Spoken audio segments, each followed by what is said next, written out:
Uvira sera dans les bras de AFC M23 avant le dimanche. Oh naza kolobela bino, avant le dimanche, Uvira sera tombé, sera entre les mains de AFC Nanga. Oya kofinga afingi, oya koloba bilobela alobi, mais nazo pese la bino ba vérité. Uvira est déjà encerclé à 98%. Bangomba, il est milima, ya bafulero. Partout c'est déjà encerclé. Bawazalendo, déjà divisé à beaucoup de groupes.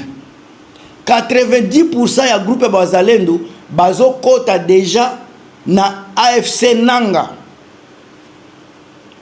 Après ba atrocité ya ba bembe, ba généraux ba bembe qui sont à Kisasa, beaucoup de Wazalendo, beaucoup de bembe, de Wafulero se sont décidés de tourner les dos à Tshisekedi et d'avancer, d'aller récupérer le territoire national.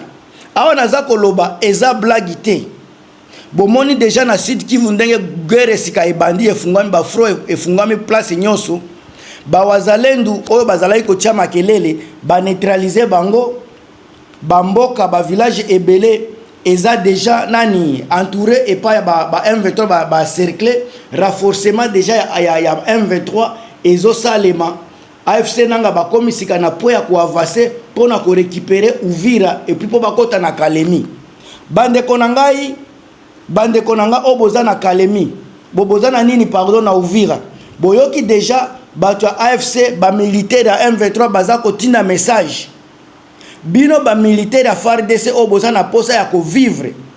Bino ba militaire ya FARDC boza na posa ya ko déposer ya ko vivre, bo déposer ba arme ou bien bolongwa na ville avant M23 bakota na Uvira. Boyoki message oti koleka. Nanga batindi message déjà na population ya Uvira Mobimba avec na ba gouverneur baza kuna ba FARDC batindeli bango message ya ko déposer ba arme avant bakota. Oyo na posa ya ko vivre a déposer arme na ye. Oyo na posa ya ko vivre na posa ya ko intégrer armée ya M23 a déposer arme aya ko s'intégrer avant bakota kuna, parce que tangu bakokota ekozala no retreat no surrender. Tangu bakokota kuna bakobeta ekozala teke oyo azaboye basengi na mutu nyonso oyo na posa ya ko intégrer M23, surtout ba militaire avant M23 ba kitakuna bo déposer ba arme bo milongola bino moko bo déserter déjà, parce que tangu bakoya ekozala nango ndenge mususu. Et puis batindi message na Wazalendo o baza ko résister. Muzalendo upende usipopenda, upende usipopenda, M23 batakuya batakamata Uvira. Banduku yangu banani ba Wazalendo, imaginez un peu la scène, la façon dont la population de Uvira est en train de vivre. La population d'Uvira n'a pas de courant, n'a pas d'eau potable, n'a pas de gouvernement. Il y a beaucoup de taxes partout. FARDC bazako tchela, la population de Uvira beaucoup de taxes.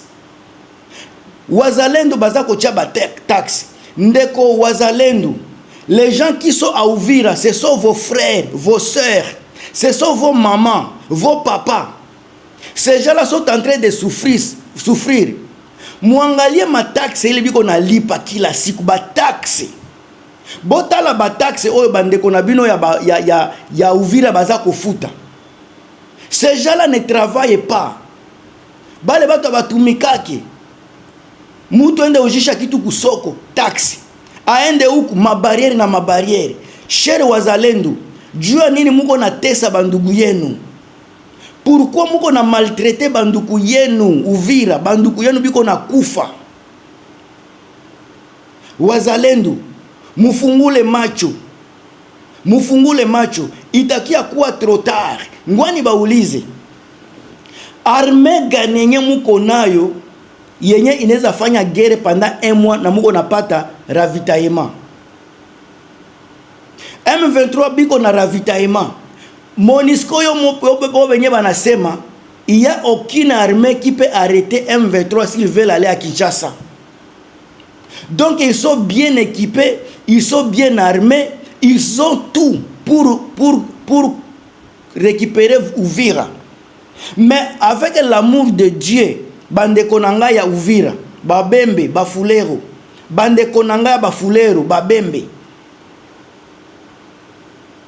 Ne tuez pas vos propres frères, ne tuez pas vos familles à cause de la guerre dont vous ne connaissez pas le début et la fin.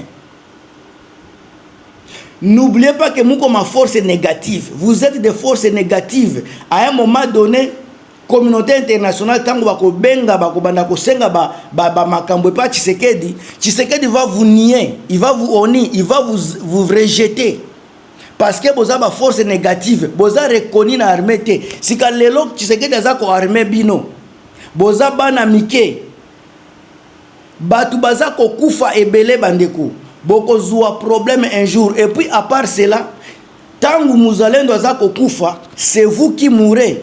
Ce sont les Bembe qui meurent. Ce sont les Wafulero qui meurent. Ce sont autres tribus là qui meurent. Pourquoi vous avez commis boma? Kaka bino nde vous avez kufa. Et puis ba titre ya malonga pe baza ko pesa bino te. Titre nini ya malonga oyo muzalendo akoya ko yebisanga ki azwaki epaka ya Tshisekedi. Titre nini ya malonga nde bokoya ko yebisa biso boza ko zwa. Bandeko botika aventure. Botika aventure bozonga na nzela. Botika aventure bozonga na nzela bandeko na ngai. Uvire za ko kweya, uvire za ko kangama. Uvire zo kota na maboko ya AFC nanga. Uvire zo kota na maboko ya M23. Eloko naza ko senga na bino bandeko parce que na lingi bino mingi. Botika, bo déposer ba arme avant M23 ba kota. Bo déposer ba arme na bino parce que arme na bino eza sophistiqué te. Bozana ba arme oyo eza lisusu eza mise à jour te ba arme ya kala. Bandeko M23 ba koyana ba drone ba ko banda ko détecter bino. Ata soki ozana kisi ya ndenge nini. Boko résister te. Bandeko na ngai. Bo pesa M23 nzela ba libérer mboka. Mboka na biso eza na posa ya changement. Bino pe bandeko na ngai ya Uvira. Boza ko souffrir, boza na posa ya changement. Banduku ya Uvira. Muko na teseke ya nini? Muko na besoin ya changement. Muko na besoin ya salaire. Muko na besoin ya kukula. Muko na besoin ya courant. Muko na besoin ya mai. Depuis que Tshisekedi kopale nya muna taile bitu. Mupatie M23 AFC nanga bahati, mubapatie chance. Baingie, batengeneze mugini. Muone vile biko natengeneza Bukavu. Muone vile biko natengeneza Goma. Mubapatie chance na nyie muingie mu development. Na nyie muingie mu systeme ya mupya. Bandugu yenu biko nenda kujiua bure. Muniambie Munyamulenge mwenye iko nenda kufront anacha familia yake na makuta na raha. Muniambie Munyamulenge mwenye iko naenda kufront na raha. Iko nakula mara 3 kusiku. Na kama unakula mara 3 uko nakula nini? Muache ile mavita ya bure bandugu yangu. Basa muko nakufa ni nyie babembe bafulero nyo muko nakufa. Sababu biko nakufa haiko Tshisekedi. Batoto wa Tshisekedi biko Bulaya. Batoto wa Tshisekedi biko na makazi ya mzuri. Biko natembea na maavion. Nye batoto yenu siku gani njo batengeka ta mu avion? Haijulikani. Siku gani njo batendaka mainchi kusoma masomo ya mzuri? Haijulikani. Alors wakati njo hii ya development tuko 2025. Haiko wakati ya kupigana, ni wakati ya kujideveloper, ni wakati ya kuishi maisha, ni wakati ya kukuwa na ba prosperite. Nange kona kuya na esprit ya kulibere batu, esprit ya kuchanger maneno ya Mukongo. Alors donnons-lui la chance, donnez Nanga la chance et le M23 pour contrôler, pour libérer le pays. Apprenons à vivre ensemble. Musisahau kama avant le temps, avant Nyamulenge et les Wafulero et les Bembe vivaient ensemble avec harmonie. Pourquoi aujourd'hui nous munanja piganisha ba Nyamulenge? Pourquoi mko na bapiganisha? ata muna bapiganisha namuna gani, depuis muko na bapiganisha solution gani mulisha pata bandugu? Depuis muko napiganisha Nyamulenge solution gani mumepata yenye iko na basaidia? Mukikumbuka senye hakukukua vita, tulikuwa naishi mzuri. Nyamulenge anazala na Mufulero na Mubembe, Mubembe anazala na Nyamulenge, Mufulero anazala, tulikuwa mzuri. Sasa hawa batoto munisha munazala na munisha changana. Muko na jidivize tena juu ya nini? Muko na babo frere huku, muko na babo belle sere huku, muko na babo père na babo belle mère huku na kule. Pourquoi vous vous divisez pour des choses qui n'ont pas de sens? Vivez en harmonie. Muelimine imabitu ya exclusion, mutoshi ibitu ya exclusion. Kama muko na mtu sawa Moizi Nyarugabo, mumuulize kompetasi yake ni nini? Nini ndio anaweza fanya kuendelesha mugini? Nini ndio anaweza fanya kudeveloper par exemple Minembwe, kudeveloper par exemple Uvira, kudeveloper par exemple Fizi? Ce sont des éléments yenye muko nayo besoin. Hapana maelema ya kujidivize bure, maelema ya kucreer mafujo, na utaona kumwisho nyenjo muko nakufa avant âge, munakufa na âge ba 30 ma 40 nyo muko nakufa, et puis bengine bana. Mes chers amis, mwachile mabitu. Mukiona kama nani njo anakuya, ikuwe kama ikuwe Bitakwira, ikuwe Moizi Nyarugabo, bote ni batoto ya inchi, mubaulize kompetase yabo yenye ta créer développement ya mugini yenu. Olea ku créer ma division ethnique yenye haina maana. Muulize Bafulero, Babembe benye biko mubulaya, eske uku biko na bakatala? Kama uku bana baitika mu mugini yenye haiko yenu. Ici on vous accepte, aux États-Unis on vous accepte. Vous avez des nationalités américaines, vous avez des nationalités australiennes. Mais pourquoi vous ne voulez pas que les Nyamulenge vivent avec nous chez nous au Congo, encore les Africains?